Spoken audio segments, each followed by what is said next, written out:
Now, after declaring his intent to contest in Punjab and Goa's assembly polls, top sources have told India Today that the Aam Aadmi Party will now be contesting assembly polls in Gujarat, Prime Minister Modi's bastion. Kejriwal will be visiting Gujarat on the 9th and the 10th of July. He'll go to Somnath on 9th, and on the 10th of July he will be meeting traders as well as businessmen in Surat.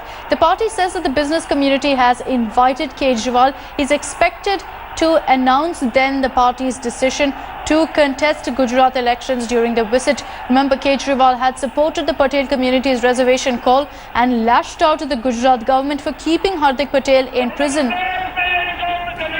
Let's go across to Ankit Tyagi joining us with more details on this. Well, Ankit, sources telling India Today that possibly AAP after Goa as well as Punjab is now eyeing Gujarat. That's right. Important decision this is going to be as far as Aam Aadmi Party is concerned. In their effort to extend their footprint nationally, the next state up and Goa is going to be Gujarat. This is what the top party sources have told us. Apart from that, what we are in the know is that Arvind Kejriwal is going to Gujarat, the bastion of Prime Minister Narendra Modi, and he is going there for 2 days. Will symbolically start his yatra in Gujarat in Somnath on 9th, and then will go to Surat, where he's going to have multiple meetings with the business community and the traders of that community. Remember, after 1% tax was levied, extra tax was levied on the trade, especially the diamond traders, the jewelry makers. Surat has been a center of agitation, and Aam Aadmi Party trying to exploit that. Very significantly, what we have also been told by our sources is that the Aam Aadmi Party, in its effort to extend footprint in states which see dual contest between the Congress and the BJP, this is the next destination. The Aam Aadmi Party also has a team in place in Gujarat. They have been active in Gujarat. Arvind Kejriwal very recently was heard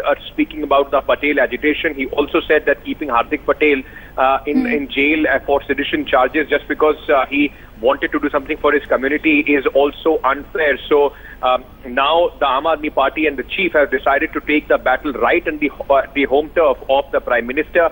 They believe that there is a lot of infighting in the BJP led by Anandiben Patel as of now in Gujarat, and the Congress is not strong enough to take on the BJP, and which is where the Aam Aadmi Party believes they would have some electoral space. Right. Ankit, stay on with us. Also joining us on the phone lines is Gopi from Ahmedabad.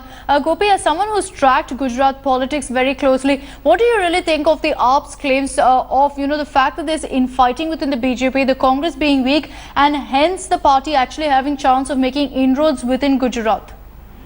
जी बिल्कुल, आपको बता दें कि गुजरात के अंदर आम आदमी party पिछले कई टाइम से अपनी पैर पसारने की कोशिश कर रही है। हालांकि अगर लोकसभा इलेक्शन की बात करते हैं तो लोकसभा इलेक्शन में भी गुजरात की जो 26 सीटें हैं, 26 सीटों पर से आम आदमी पार्टी ने कंटेस्ट किया था, लेकिन कई सारी ऐसी सीट रही थी जहां पे आम आदमी पार्टी की डिपॉजिट तक जब्त हो गई थी।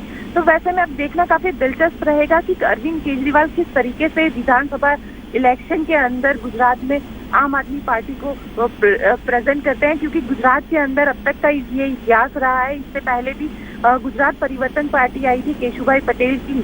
आमतौर पर देखा जाए तो गुजरात में इतिहास रहा है कि सिर्फ बीजेपी और कांग्रेस ही में ही चुनाव होते हैं, कोई दूसरी पार्टी यहाँ पे नहीं चलती है।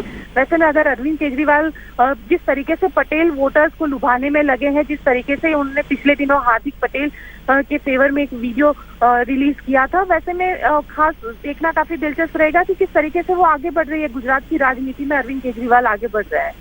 All right, Gopi, thanks for joining us with those details. If I can also get a quick word from Ankit. Ankit, that same question to you, really, what do you think are the chances of AAP being able to make inroads in Gujarat? It's a BJP stronghold, but the AAP believes that there is a lot of infighting, which there have been a lot of reports indicating at within the Gujarat BJP. But besides that, they're also saying that the Congress is not strong enough. Do you think that there is a premise here for the AAP to actually gain some sort of a foothold in Gujarat?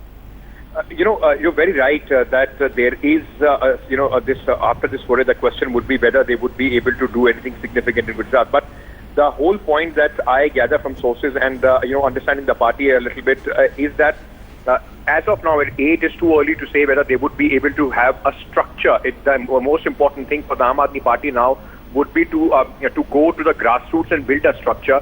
That is what they have done in Gujarat, in Punjab, and that is exactly what they're trying to replicate in Goa. So the party, even by announcing intention, would now, the important thing would be to have important people join the party and ensure that they have pan-Gujarat presence. Once that takes place, only then the Aam Aadmi Party would be able to exploit any sort of issue. But more importantly, I do think that the party, as of now in Gujarat, may or may not be looking at forming the government there, but importantly, may send out a message, increase its footprint, and at least get a few seats, which they believe is going to impact and really create some sort of a dent. That will be their aim. Thanks, Ankit, for joining us with these details. Now, in the national capital, is not really smooth going for the Delhi Chief Minister. Kejriwal faces flack for the appointment of 21 parliamentary secretaries in the Delhi Assembly. It's now emerged that Kejriwal ignored the advice of then Principal Secretary of Law, wherein she advised the Delhi government to take the proper route for the bill.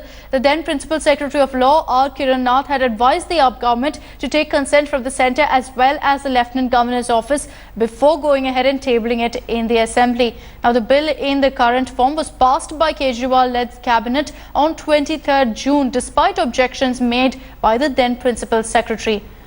Remember, President Pranab Mukherjee has withheld assent to a bill that has been passed by the Delhi Assembly. This proposed to exempt the post of Parliamentary Secretary from the purview of the Office of Profit with retrospective effect. The row has escalated ever since. The MLAs also face the prospect of disqualification, and it's more trouble now with the latest revelation that the Principal Secretary's advice was ignored by Kejriwal and his government.